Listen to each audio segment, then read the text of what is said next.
आज का हमारा टॉपिक है stationery waves in the close pipe. ये कल वाले टॉपिक का हिस्सा है। कल हमने stationery waves in the open pipe पढ़ा था, तो ये आज उसी का हिस्सा है, stationery waves in the close pipe. इसमें जो क्लोज एंड होता है पाइप का वो हमेशा नोड बिहेव करेगा और जो ओपन एंड है वो हमेशा एंटी नोड बिहेव करेगा। और हमने पढ़ा है कि एक नोड और एक एंटी नोड के दरमियान में गैप λ/4 होता है। कल जो था वो था दोनों साइड्स एंटी नोड थी, दो अगर एंटी नोड्स हों तो उनमें λ/2 गैप होता है, लेकिन आज है एक नोड और एक एंटी नोड तो इनमें λ/4 गैप है। अब हम हर एक हार्मोनिक में, फर्स्ट में, नेक्स्ट में, उससे नेक्स्ट में, हर हार्मोनिक में जो गैप लिया करेंगे ना, वो एक नोड और एक एंटी नोड, फिर एक एंटी नोड से फिर नोड, इस तरह से गैप लिया करेंगे और हर गैप λ/4 का होगा। जैसे कि फर्स्ट हार्मोनिक है, फर्स्ट हार्मोनिक में ये साइड नोड बन रही है और ये साइड एंटी नोड बन रही है, तो फर्स्ट हार्मोनिक का λ/4 गैप आ गया। ये लेंथ हमने इक्वल कर दी है, पाइप की लेंथ λ/4 के इक्वल की, 4 चला गया यहाँ पे, तो ये हमारे पास λ1 आ गया इक्वल टू 4L। अब आपने MCQs याद रखना है। क्लोज पाइप की फंडामेंटल वेवलेंथ है 4L और ओपन पाइप की फंडामेंटल वेवलेंथ है 2L, वो 2L थी कल वाली, ये 4L है क्लोज पाइप के लिए। अब V = F1 λ1 की जगह 4L आया तो 4L चला गया नीचे, तो V/4L। अब पेपर में MCQs आ जाए लिखा हुआ कि V/2L या V/4L, तो हमें कैसे पता चलेगा ये किस पाइप की फ्रीक्वेंसी है।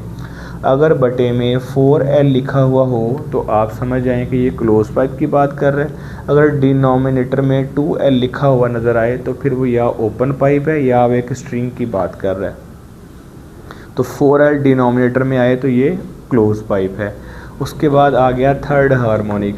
थर्ड हार्मोनिक मैंने सेकंड की बात क्यों नहीं की, एंड पे बताऊंगा सेकंड की बात मैंने क्यों नहीं की। उसके बाद आ गया थर्ड हार्मोनिक। इसके बाद जो नेक्स्ट हार्मोनिक बनता है वो इस तरह की डायग्राम बनती है। इस डायग्राम के अंदर देखें, ये है नोड और ये वाला एंटी नोड है, तो एक नोड एंटी नोड में λ/4 गया, फिर एंटी नोड से नोड ये भी λ/4, फिर ये भी नोड से एंटी नोड ये भी λ/4, तो ये 3 बार λ/4 आया, इसलिए मैंने यहाँ ऊपर 3 लिखा है साथ में। तो जो पूरे पाइप की लेंथ है वो 3 बार λ/4 के इक्वल है, तो 3 λ/4, ये 3 का मतलब है λ/4 3 दफ़ा आया है।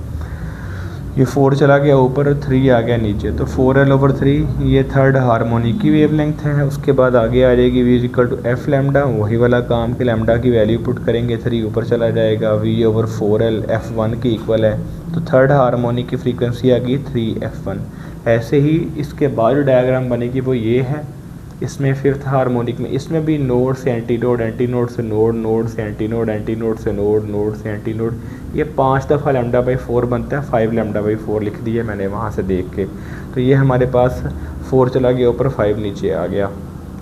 इसमें अगर हम पुट करेंगे लैम्डा की वैल्यू तो 5 चला जाएगा ऊपर, V/4L F1 के बराबर है।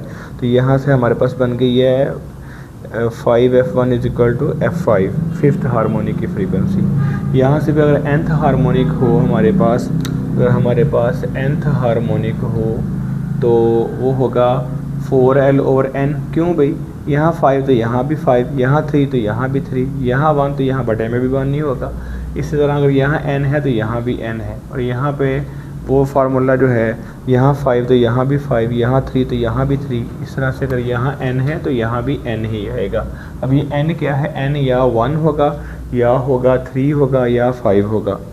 तो आपने ये बात याद रखनी है कि जो क्लोज पाइप है, क्लोज पाइप के अंदर सिर्फ और सिर्फ ऑड हार्मोनिक बनते हैं, लेकिन जो था ना ओपन पाइप, इसमें ऑड भी बनते थे और इसमें इवन हार्मोनिक भी बनते थे। तो फिर पेपर में अगर क्वेश्चन आ जाए कि which pipe is richer in harmonics, कि किस पाइप के अंदर हार्मोनिक ज़्यादा होते हैं, रिचर का मतलब है ज़्यादा, तो डेफिनेटली वो ओपन पाइप है। तो ओपन पाइप के अंदर हार्मोनिक ज़्यादा बनते हैं। अब उसके बाद अगर बोर्ड में MCQs आ जाए कि आप fundamental wavelength of open pipe और ratio of fundamental wavelength of the close pipe, तो क्या होगा, तो ओपन पाइप की फंडामेंटल वेवलेंथ क्या थी, वो थी 2L, और क्लोज पाइप की क्या है, ये मैंने लिखा है यहाँ पे, ये क्या है 4L। तो ये L से कट गया, तो ये से कटा तो 1/2, तो ये हमारे पास आंसर आ गया कि ओपन पाइप और क्लोज पाइप की फंडामेंटल वेवलेंथ है 1/2। अगर क्लोज टू ओपन आ जाए तो वो 2:1 हो जाएगी डेफिनेटली।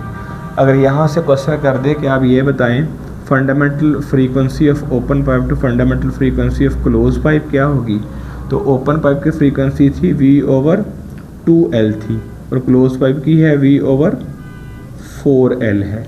यहाँ से हमारे पास V कैंसिल V के साथ, L कैंसिल हो गया L के साथ, 2 आ जाएगा नीचे और 4 और डिनोमिनेटर के डिनोमिनेटर में ये ऊपर चला जाएगा। तो ये आ गया ओपन टू क्लोज पाइप की फ्रीक्वेंसी, ये कटेगा, ये होगा 2:1। तो फिर याद रखना है अगर दो पाइप्स की फंडामेंटल वेवलेंथ 1:2 हो तो उनकी फंडामेंटल फ्रीक्वेंसीज की रेशियो 2:1 होगी। तो इस तरह से बोर्ड में एमसीक्यूज़ पूछे जा सकते हैं। इस पाइप के अंदर इवन हार्मोनिक होते ही नहीं है, इसलिए हमने 1 के बाद फ़ौरन से थर्ड पे चले गए, सेकंड पे आए ही नहीं। इस पाइप के अंदर या तो फर्स्ट हार्मोनिक बनेगा या थर्ड बनेगा या फिफ्थ बनेगा, ऑड बनते जाएंगे, इवन हार्मोनिक नहीं बनते इसके अंदर। यहाँ तक का हमारा आज का लेक्चर है। किसी किस्म का कोई भी क्वेश्चन है आपका, आप कमेंट सेक्शन में पूछ सकते हैं।